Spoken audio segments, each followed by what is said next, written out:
आकाशवाणी भोपाल से प्रस्तुत हैं प्रादेशिक समाचार।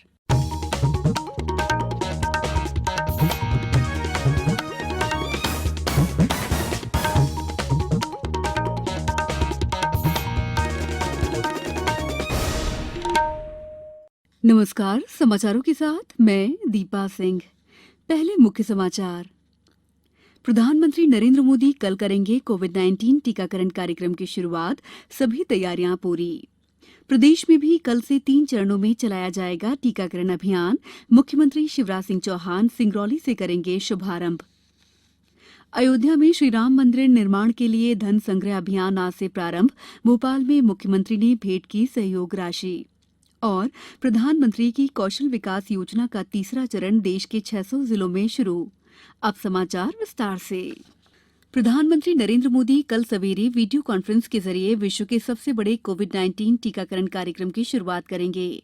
टीकाकरण का यह अभियान पूरे देश में चलाया जाएगा। टीकाकरण अभियान की शुरुआत में सभी राज्यों और केंद्र शासित प्रदेशों के 3,600 केंद्र वीडियो कॉन्फ्रेंस के जरिए आपस में जुड़ेंगे। शुरुआत में सभी टीकाकरण केंद्रों पर करीब 100 लाभार्थियों को टीका दिया जाएगा। टीकाकरण का यह कार्यक्रम जरूरतमंद लोगों को प्राथमिकता देने के आधार पर चलाया जाएगा। प्रदेश में भी कल से कोरोना टीकाकरण अभियान शुरू होगा। यह अभियान 3 चरणों में चलाया जाएगा। पहले चरण में स्वास्थ्य कर्मियों को टीका लगेगा। ये जानकारी आज प्रदेश के स्वास्थ्य मंत्री प्रभुराम चौधरी और चिकित्सा शिक्षा मंत्री विश्वास सारंग ने संयुक्त रूप से मीडिया कार्यशाला में दी। उन्होंने बताया कि प्रदेश में टीकाकरण अभियान की शुरुआत मुख्यमंत्री शिवराज सिंह चौहान सिंगरौली में करेंगे।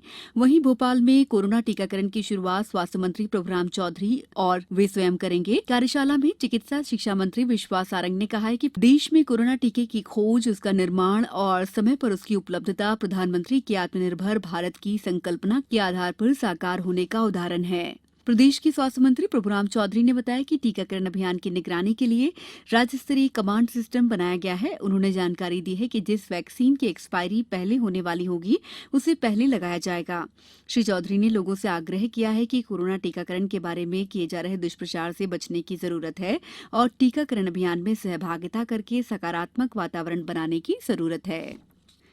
मध्य प्रदेश हाईकोर्ट ने असिस्टेंट प्रोफेसर बनने की चाहत रखने वाले पूर्व अतिथि विद्वानों की 4 याचिकाएं खारिज कर दी। मुख्य न्यायाधीश मोहम्मद रफीक और जस्टिस प्रकाश श्रीवास्तव की युगल पीठ ने अपने आदेश में साफ किया है कि याचिकाकर्ताओं ने फॉर्म भरते समय गलती की थी, इसलिए उन्हें अतिरिक्त अंक का लाभ नहीं दिया जा सकता। सरकार और किसान संगठनों के बीच बातचीत का नवा दौर आज नई दिल्ली में जारी है।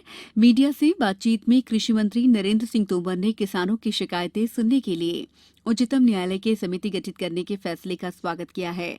उन्होंने कहा कि सरकार किसानों के साथ वार्ता इसलिए जारी रखे हुए है ताकि उनके मामलों को सुलझाया जा सके। श्री तोमर ने कहा है कि सरकार किसान नेताओं के साथ बिना किसी पूर्वाग्रह के बातचीत कर रही है और उसे उम्मीद है कि वार्ता सफल होगी। उच्चतम न्यायालय ने मंगलवार को 3 कृषि कानूनों के अमल पर अगले आदेश तक के लिए रोक लगा दी थी। न्यायालय ने किसानों की शिकायतों को सुनने और सरकार की राय जानने के लिए एक समिति का भी गठन किया था। वाणिज्य और उद्योग मंत्री पीयूष गोयल ने आज कहा है कि स्टार्टअप के बीच सहयोग में व्यापक संभावनाएं हैं, क्योंकि इससे नए विचारों को फलने फूलने और युवाओं को मिलकर नवसृजन, आविष्कार और नवाचार का मौका मिलेगा। आज नई दिल्ली में 2 दिन के अंतर्राष्ट्रीय स्टार्टअप इंडिया सम्मेलन प्रारंभ के उद्घाटन सत्र में श्री गोयल ने कहा कि जब हम देश के विभिन्न भागों में साझेदारी की भावना से एकजुट होकर कार्य करेंगे तो हम एक दूसरे के अनुभवों से नई बातें सीखेंगे। इससे आपस में मदद करने और स्टार्टअप्स के लिए अनुकूल माहौल बनेगा। प्रधानमंत्री नरेंद्र मोदी भी कल शाम वीडियो कॉन्फ्रेंसिंग के जरिए स्टार्टअप्स कारोबारियों के साथ बातचीत करेंगे। समाचारों में वक्त है ब्रेक का। कोविड-19 से बचाव और सुरक्षित रहने के 3 उपाय। मास्क लगाएं, 2 गज दूरी है जरूरी, सुरक्षित दूरी रखें, हाथ और मुंह साफ रखें। ब्रेक के बाद समाचारों में आपका एक बार फिर स्वागत है। अयोध्या में राम मंदिर निर्माण के लिए धन संग्रह अभियान आज से शुरू हो गया। प्रदेश में इसकी शुरुआत मुख्यमंत्री शिवराज सिंह चौहान ने की। उन्होंने राम मंदिर निर्माण के लिए 1 लाख रुपए का चेक विश्व हिंदू परिषद के राष्ट्रीय संगठन मंत्री विनायक राव देशमुख को भेंट किया। इस अवसर पर मुख्यमंत्री ने कहा कि आज का दिन मेरे जीवन का सबसे सौभाग्यशाली दिन है। श्री राम मंदिर निर्माण में एक ईंट हमारे परिवार की भी लगेगी। अयोध्या में राम मंदिर नहीं, राष्ट्र मंदिर का निर्माण हो रहा है। विश्व हिंदू परिषद के राष्ट्रीय संगठन मंत्री विनायक राव देशमुख ने कहा कि 15 जनवरी से 15 फरवरी तक चलने वाले इस अभियान के तहत देश में 13 करोड़ परिवारों से संपर्क किया जाएगा। भोपाल से सांसद प्रज्ञा सिंह ठाकुर ने मंदिर निर्माण के लिए 1,11,111 रुपए का योगदान दिया है। प्रधानमंत्री की कौशल विकास योजना का तीसरा चरण आज देश के 600 जिलों में शुरू हुआ। कौशल विकास और उद्यमिता मंत्रालय के नेतृत्व में चलाए जा रहे इस चरण में नए जमाने के कौशलों के साथ साथ कोविड से संबंधित कौशलों पर भी ध्यान केंद्रित किया जाएगा। कौशल विकास मंत्री डॉक्टर महेंद्र नाथ पांडे ने कौशल विकास केंद्रों के विभिन्न प्रशिक्षणार्थियों के साथ वीडियो कॉन्फ्रेंस के जरिए बातचीत की। स्किल इंडिया मिशन के चौथे चरण में 2020-21 के दौरान 949 करोड़ रुपए की लागत से 8 लाख उम्मीदवारों को प्रशिक्षित करने का लक्ष्य रखा गया है। प्रधानमंत्री नरेंद्र मोदी ने 2015 में स्किल इंडिया कार्यक्रम की शुरुआत की थी। पिछले 2 चरणों के अनुभवों के आधार पर अब तीसरे चरण की शुरुआत की है, जिसका उद्देश्य भारत को दुनिया में कौशलों का मुख्य केंद्र बनाना है। प्रदेश के विभिन्न हिस्सों में ठंड का असर बना हुआ है। राजधानी भोपाल सहित कई जिलों में सुबह के समय धूप निकली, लेकिन शीतलहर का भी लोगों ने अनुभव किया। जबलपुर में पारा पिछले 2 दिनों से 5.5 डिग्री सेल्सियस पर ठहरा हुआ है। बर्फबारी वाले राज्यों से आ रही सर्द हवाओं के चलते शहर का तापमान तेजी से नीचे आ गया है। इसके कारण आज सुबह कई जगह लोगों को अलाव जलाकर हाथ पैर सेकने पड़े। वहीं आज सुबह 8:30 बजे भी पारा 9 डिग्री सेल्सियस था।